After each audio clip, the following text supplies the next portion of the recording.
Hello students, welcome to KV NCERT solution.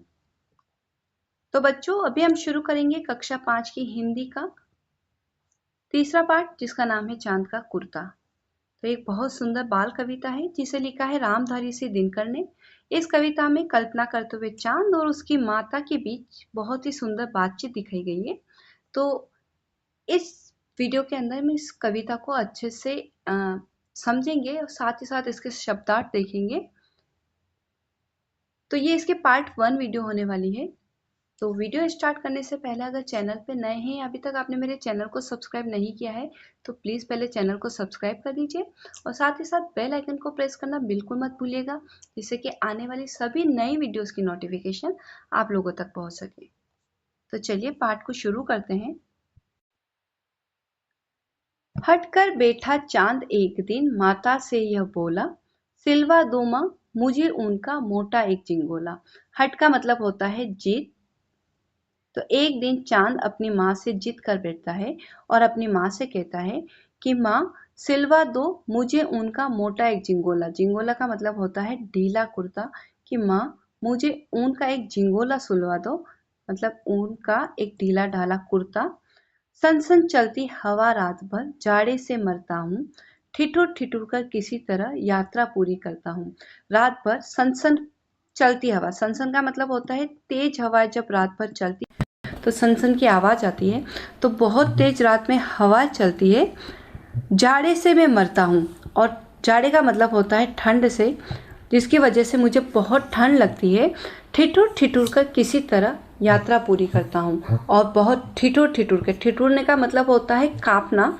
तो बहुत बुरी तरीके से मैं कांपता हूँ इस ठंड से, और किसी तरह अपनी यात्रा को पूरी करता हूँ। आसमान का सफ़र, और यह मौसम है जाड़े का। एक तो आसमान का सफ़र है, चांद कहाँ आसमान में रहता है, तो वहाँ पे हवाएं भी तेज चलती है। तो चांद कह रहा है कि एक तो वहाँ आसमान का सफ़र है, और ये मौसम जाड़े का यानी ठंड का मौसम है। न हो अगर तो ला दो कुर्ता ही कोई भाड़े का, और अगर तुम्हारे पास नहीं हो कुर्ता, अगर तुम मुझे कुर्ता सिलवा के नहीं दे सकती हो, तो मुझे भाड़े का यानी किराए का ही कोई कुर्ता ला के दे दो। भाड़ा मतलब होता है किराया। बच्चे की सुन बात कहा माता ने। अब बच्चे की बात सुनकर चांद की माता कहती है, अरे सलोने। सलोने का मतलब होता है मासूम या भोला भाला।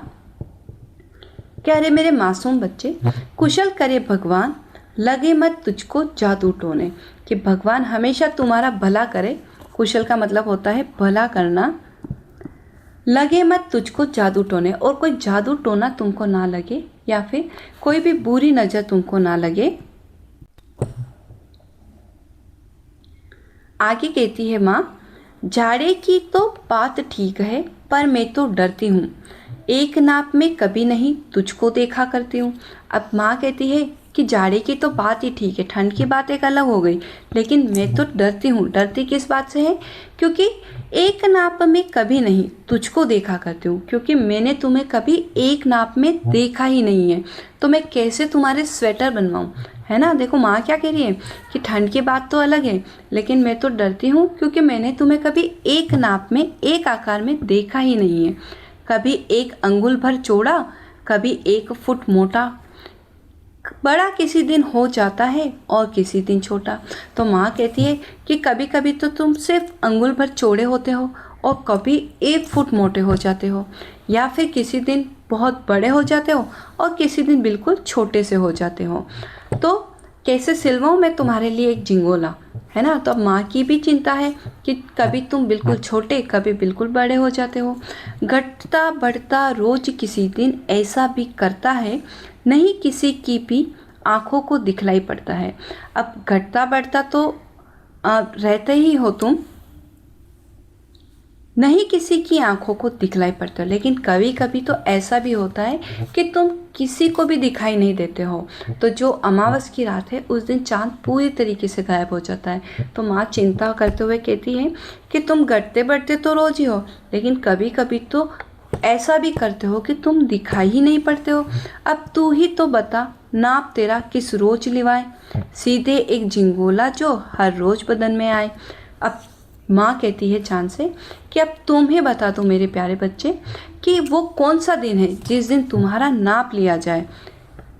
सीधे एक झिंगोला और एक मतलब सीधे का मतलब है यहाँ पर सिल देना, और एक ऐसा झिंगोला सिल दे जो रोज तुम्हारे घटते बढ़ते हुए बदन में आ पाए।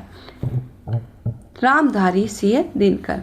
तो एक बार इस कविता को हम वापस से पढ़ेंगे। हट कर बैठा चांद एक दिन, माता से यह बोला, सिलवा दो माँ मुझे ऊन का मोटा एक झिंगोला। एक दिन चांद माँ से जिद कर बैठता है और कहता है कि माँ मुझे ऊन का एक ढीला ढाला कुर्ता सिलवा दो। सनसन चलती हवा रात पर जाड़े से मरता हूँ, ठिठुर ठिठुर कर किसी तरह यात्रा पूरी करता हूँ। रात भर जो तेज हवाएं चलती है तो ठंड के मारे मैं मरता हूँ और काँप काँप कर किसी तरह अपनी यात्रा को पूरी करता हूँ। आसमान का सफ़र और यह मौसम है जाड़े का, न हो अगर तो ला दो कुर्ता ही कोई भाड़े का। और आसमान का सफ़र और ऊपर से मौसम है ठंड का, और अगर तुम्हारे पास ऐसा कोई कुर्ता ना हो माँ तो मुझे कोई भाड़े का यानी किराए का ही ला कर दे दो। बच्चे की सुन बात कहा माता ने, अरे सलोने। तो बच्चे की बात सुनकर माता कहती है, अरे मेरे भोले भाले मासूम बच्चे, कुशल करे भगवान, भगवान हमेशा तुम्हारा अच्छा करे भला करे। लगे मत तुझको जादू टोने, और किसी तरीका कोई जादू टोना तुम पर ना लगे, कोई नज़र तुम्हें ना लग जाए। जाड़े की तो बात ठीक है पर मैं डरती हूँ। तुम्हारे जाड़े की बात तो मैं समझती हूँ मेरे प्यारे बच्चे, पर मैं इस बात से डरती हूँ, एक नाप में कभी नहीं तुझको देखा करती हूँ, लेकिन मैंने तुम्हें कभी एक नाप में देखा ही नहीं। हमेशा तुम्हारा जो नाप है वो बदलता रहता है, कभी 1 अंगुल भर चौड़ा, कभी 1 फुट मोटा। बड़ा किसी दिन हो जाता है और किसी दिन छोटा। तो माँ कहती है, कभी तुम अंगुल भर चौड़े हो जाते हो तो कभी 1 फुट मोटे हो जाते हो, तो किसी दिन तुम बहुत बड़े हो जाते हो और किसी दिन बिल्कुल ही छोटे हो जाते हो। घटता बढ़ता रोज किसी दिन ऐसा भी करता है, नहीं किसी को भी आंखों से दिखलाई पड़ता है। घटते बढ़ते तो तुम रहते हो, चलो ये तो फिर भी ठीक है, लेकिन कभी कभी तो तुम आंखों से बिल्कुल दिखाई ही नहीं पड़ते हो। अब तू ही तो बता, नाप तेरा किस रोज लिवाए। अब तू ही बता दे मेरे प्यारे बच्चे कि वो कौन सा दिन है जिस दिन तुम्हारा नाप लिया जाए। सीधे झिंगोला जो हर रोज बदन में आए, और एक ऐसा ढीला ढाला कुर्ता बना दिया जाए जो रोज तुम्हारे बदन में आए। जब तुम छोटे हो, जब तुम बड़े हो जाओ, तो भी वो तुम्हारे बदन में पूरी तरीके से आ पाए। तो इसके जो कवि है वो है रामधारी सिंह दिनकर। ये भी आपको याद रखना है। तो ये है कविता के कुछ शब्दार्थ। हट करना, इसका अर्थ होता है जिद करना। जिंगोला, ऊनी स्वेटर। ठिठुरना, ठंड से कांपना। सलोने, प्यारे या फिर मासूम। घटता बढ़ता, तो इसका अर्थ होता है आकार का कम या ज्यादा होना। तो आगे के जो प्रश्न उत्तर है वो हम अगले वीडियो में कवर करेंगे। तो ये था आपका चैप्टर जिसे हमने अच्छे से हिंदी में समझा, इसके सारे शब्दार्थ देखे। तो होपफुली चैप्टर आपको अच्छे से समझ में आ गया होगा। So thank you so much for watching my video and keep watching my video.